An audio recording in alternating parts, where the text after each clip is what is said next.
हाँ जी, तो चलिए इस प्रश्न को देखते हैं। प्रश्न कह रहा है कि निम्नलिखित में से किसकी मात्रा अम्ल वर्षा एसिड रेन में सबसे अधिक होती है?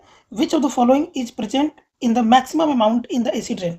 आपके सामने 5 ऑप्शन दिए गए हैं। हाइड्रोक्लोरिक एसिड है, नाइट्रिक एसिड है, सल्फ्यूरिक एसिड है और कार्बोनिक एसिड है।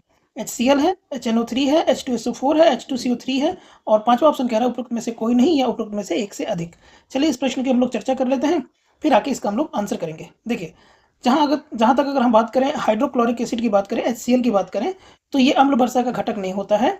देखिए, ये जो होता है ना, ये जो अम्ल होता है, ये हमारे पेट में, हमारे स्टमक में प्राकृतिक रूप से पाया जाता है, जो भोजन को पचाने और हानिकारक जीवाणुओं को मारने में मदद करता है। तो आपको पता चल गया कि जो HCl होता है, वो हमारे पेट में पाया जाता है, हमारे स्टमक के अंदर पाया जाता है प्राकृतिक रूप से, ठीक बात है। अगर हम HNO3 की बात करें, नाइट्रिक एसिड की बात करें, तो देखिए ये अम्ल वर्षा का घटक तो है, लेकिन दूसरा सबसे प्रमुख घटक है, ठीक है। अभी हम पहले के बारे में बात करेंगे। अम्ल वर्षा में जो इसका योगदान है ना, वो 30% के आसपास होता है।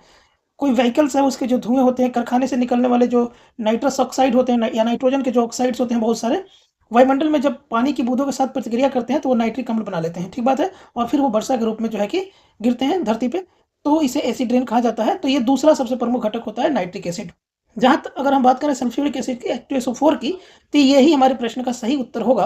क्योंकि देखिए, अम्ल वर्षा में सबसे अधिक जो मात्रा होती है वो H2SO4 की होती है। लगभग 60 से 70% जो मात्रा है एसिड रेन के अंदर, वो H2SO4 का होता है, ठीक है। कोयला और पेट्रोलियम जैसे जीवाश्म ईंधन जो होते हैं, फॉसिल फ्यूल्स होते हैं, के जलने से सल्फर डाइऑक्साइड गैस हवा में मुक्त होती है। यह वायुमंडल में मौजूद नमी जो वाटर वेपर होता है उसके साथ मिलकर सल्फ्यूरिक अम्ल का निर्माण करती है, ठीक बात है।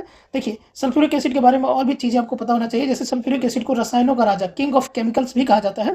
इसका उपयोग जैसे कि कार और अदर जो व्हीकल्स के जो बैटरी होते हैं, उसमें इसका इस्तेमाल किया जाता है। तो कार के बैटरी में जो है कि अगर पूछा जाए कौन सा एसिड डलता है, तो आपको ध्यान रखना चाहिए H2SO4 ही डलता है। ताजमहल के पीले पड़ने का जो उसका पीले पड़ना, जिसे मार्बल कैंसर कहते हैं, उसका भी कारण यही एसिड है। ताजमहल का जो कलर है वो पीला पड़ रहा है, ठीक बात है।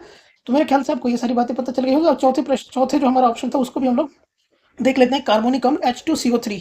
तो देखिए, वायुमंडल में प्राकृतिक रूप से मौजूद जो कार्बन डाइऑक्साइड है, जब बारिश के पानी के साथ मिलता है, तो बहुत हल्का एक कमजोर एसिड है। बेसिकली ये कार्बोनिक अम्ल H2CO3 बनाता है, ठीक बात है ना।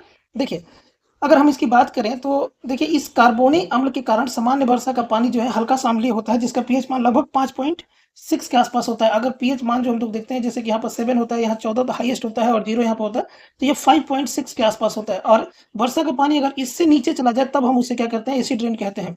तो बेसिकली एसिड रेन में ना मात्रा के बराबर भाग लेता है, ठीक बात है ना। तो आपको ध्यान रखना है, जो पहला एसिड रेन का मुख्य घटक है वो है H2SO4, दूसरा मुख्य घटक क्या है, HNO3 है, नाइट्रिक एसिड है, ठीक बात है। और देख लीजिए, अम्ल वर्षा का जो मुख्य कारण है उसमें सल्फर डाइऑक्साइड और नाइट्रोजन के गैसेस होते हैं। और अम्ल वर्षा के मुख्य घटक में जैसे हमने कहा H2SO4 अधिकतम होता है और HNO3 30% के आसपास, ठीक है। तो होपफुली आपको समझ आ गया होगा कि प्रश्न का आंसर क्या होना चाहिए, ठीक है। सबसे अधिक मात्रा किसकी होती है, तो H2SO4 ऑप्शन सी आपका करेक्ट हो जाएगा।